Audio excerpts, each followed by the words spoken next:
sa gitna ng napakaraming issue na bumabalot sa ating bansa. Isang misteryong pagkakaibigan ang namumuo sa pagitan ng Pilipinas at ng Sweden. Magkaiba, magkasalungat kung bakit napakahalaga ng Pilipinas sa Sweden at kung bakit napakahalaga ng Sweden sa bansang Pilipinas. Bakit masasabi natin na tunay na kasangga ang bansang Sweden? At ano ang may tutulong nito sa umiiral na tensyon laban sa China? Halika, ating pag-usapan ang misteryong pagkakaibigan ng Pilipinas at Sweden. Atin itong pag-usapan sa pagkakataong ito.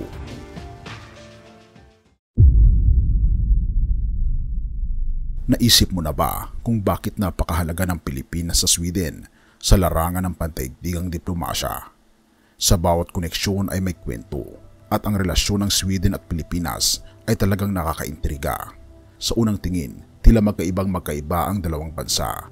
Ang Sweden na nasa malamig na bahagi ng hilagang Europa ay kilala sa malalim na kagubatan, nagiyelong tanawin at kulturang nagpapahalaga sa minimalismo at kahusayan. Samantala ang Pilipinas na nasa tropical na rehiyon na may mahigit 7,000 na isla ay puno ng makulay na kultura, iba't ibang wika at init na hindi lamang sa klima makikita. Ano nga ba ang nagtutulak sa dalawang malalayong mundong ito na magkaisa? Hindi lang ito tungkol sa heograpiya o ang malaking pagkakaiba sa panahon. Ito ay tungkol sa masalimuot na sayaw ng diplomasya at ang mga benepisyong nagbumula sa ganitong mga pagkikipag-ugnayan. Ang kuryosidad tungkol sa relasyon ng Sweden at Pilipinas ay nagmumula sa kanilang mga kapansin-pansing pagkakaiba. Paano nagkakaroon ng ugnayan ang isang bansa na kilala sa mga Viking at Nobel Prizes sa isang bansang ipinagdiriwang ang mga puting buhangin at masasayang tradisyon? Ang sagot ay nasa kanilang mga pagkakabahaging layunin at mga hamon na lumalampas sa mga hangganan sa larangan ng kalakalan, teknolohiya o pagpapanatili ng kalikasan. Ang ugnay ng Sweden at Pilipinas ay nagpapakita ng mas malalim na koneksyon na hindi makikita sa kanilang mga pagkakaiba.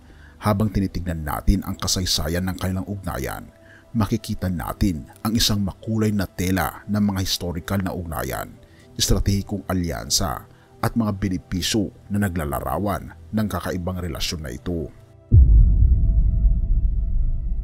Mula sa kanilang kasaysayan ng kalakalan at palitang kultural, nagpatuloy ang ugnayan ng Sweden at Pilipinas. Ang Sweden na kilala sa mga makabago nitong industriya at matatag na ekonomiya ay palaging naghahanap ng mga pagkakataon sa labas ng kanilang mga hangganan. Sa kalagitnaan ng ika-20 na siglo, napansin ng Sweden ang kagandahan ng Timog Silangang Asya, kasama na ang Pilipinas bilang isang mahalagang pintuan patungo sa rehiyon. Habang lumalalim ang ugnayan, ang kalakalan sa pagitan ng dalawang bansa ay hindi lamang tumitigil sa pagpapalitan ng mga produkto kundi pati na rin sa kultura. Ang mga kumpanyang Swedish ay nagdala ng teknolohiya sa Pilipinas at kasama nito ang isang bahagi ng kanilang kultura. Sa kabilang banda, ang mga Pilipinong nurse at inhinyero ay nagpunta sa Sweden. Dala ang kanilang mayamang kultura na pamana at kasanayan. Sa paglipas ng panahon, ang mga interaksyon na ito ay naglatag ng pundasyon para sa isang dynamic na relasyon. Ngayon tinitignan ng Sweden ang Pilipinas hindi lamang bilang isang kasosyo sa kalakalan, kundi bilang isang mahalagang kaalyado sa mas malawak na estratehiya sa Asya.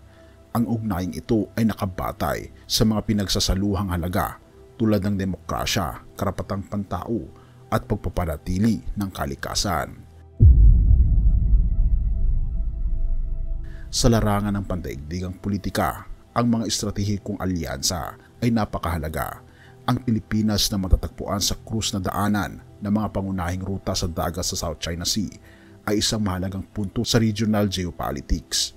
Ang Sweden na matagal nang may pangako sa kapayapaan at demokratikong mga halaga ay tinitingnan ang Pilipinas bilang isang mahalagang kaalyado na dynamic at komplikado sa rehiyon na ito.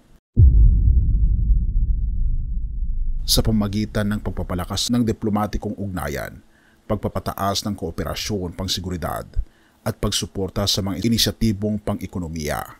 Ang Sweden ay naglalayong mag-ambag ng isang balansing kapangyarihan sa Asya.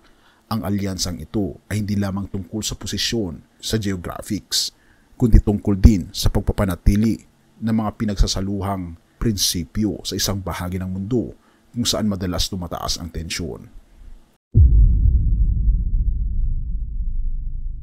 Ano nga ba ang benepisyo ng ugnayang ito para sa parehong bansa? Para sa Sweden, ang Pilipinas ay nag-aalok ng isang estratehikong lokasyon sa Asya na nagbubukas ng mga oportunidad sa merkado ng ASEAN. Ang alyansang ito ay sumusuporta sa pangako ng Sweden sa pagtaguyod ng demokrasya at karapatang pantao sa buong mundo.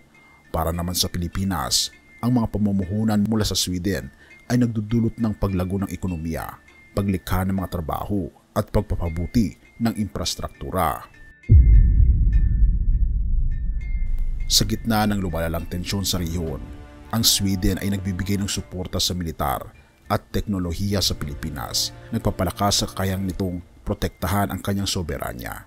Ang mga teknolohikal na palitan ay hindi lamang limitado sa militar, kundi pati na rin sa sektor ng kalusugan, renewable energy at impormasyong teknolohiya. Ang alyansa ng Sweden at Pilipinas ay nagdadala ng bagong dynamics sa regional na kapangyarihan. Habang pinapalakas ng Sweden ang posisyon ng Pilipinas sa harap ng mga alitan sa South China Sea, ipinapakita rin nito sa ibang bansa ang kahalagahan ng demokratikong mga alyansa.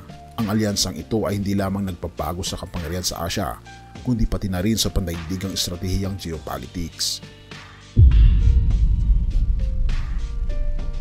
Sa bawat hakbang na ginagawa ng Sweden at Pilipinas, ang buong mundo ay nakatingin. Ang kanilang alyansa ay nagpapakita ng isang bagong mukha ng pandaigdigang diplomasya. Ang kanilang koneksyon ay naglalatag ng pundasyon para sa isang mas balanseng pandaigdigang kapangyarihan. Isang mundo kung saan ang kapayapaan at demokrasya ay nagiging pangunahing halaga. Habang ang mundo ay patuloy na nagbabago, ang ugnayan ng Sweden at Pilipinas ay patuloy na nagbibigay ng mga bagong kwento at inspirasyon. Ano pa ang susunod na kabanata sa kanilang kwento? Abangan ang mga susunod na hakbang at alamin kung paano nila haharapin ang mga bagong hamon at oportunidad. Kawikaan 27 verse 17. Ang bakal ay nagpapatalas ng kapwa-bakal at ang tao ay nagpapatalas ng kapwa-tao. Sa gitna ng mga international na relasyon at diplomasya, makikita natin ang kahalagahan ng pagtutulungan at pagpapalakas sa isa't isa. Ang talatang ito mula sa kawikaan ay naglalarawan ng konsepto na ang bawat tao tulad ng bakal ay may kakayahang magpatibay at magpatalas ng iba. Sa konteksto ng relasyon ng Sweden at Pilipinas, makikita natin ang isang buhay na halimbawa ng prinsipyong ito.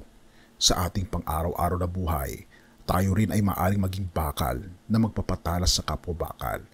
Maaaring sa simpleng pagtuturo ng isang kasanayan sa isang kaibigan o pakikipagtulungan sa mga proyekto sa komunidad. Ang bawat isa sa atin ay may kakayahang magpalakas ng iba. Ang talatang ito ay nagpapaalala sa atin na ang ating mga ugnayan ay mahalaga at may malaking epekto sa ating personal na paglago at sa komunidad na ating ginagalawan. Tayo'y manalangin. Ama naming Diyos, makapangyarihan sa lahat, tulungan niyo po kaming maging mga instrumento ng iyong kaalaman at kabutihan. Naway maging inspirasyon po kami sa iba at patuloy na magpatalas ng kanilang kaalaman at kakayahan, lalong higit ng pananampalataya po sa inyo. Gawin niyo po kaming mga huwaran ng iyong pag-ibig at pagkakaisa. Salamat o aming Panginoong Diyos sa inyo pong patuloy na pagbibigay sa amin ng pag-iingat, pagbibigay sa amin ng grasya at pagpapatawad sa lahat ng aming mga kasalanan, sapagkat ito aming samot hiling sa matamis na pangalan ng aming Panginoong Hesus. Amen.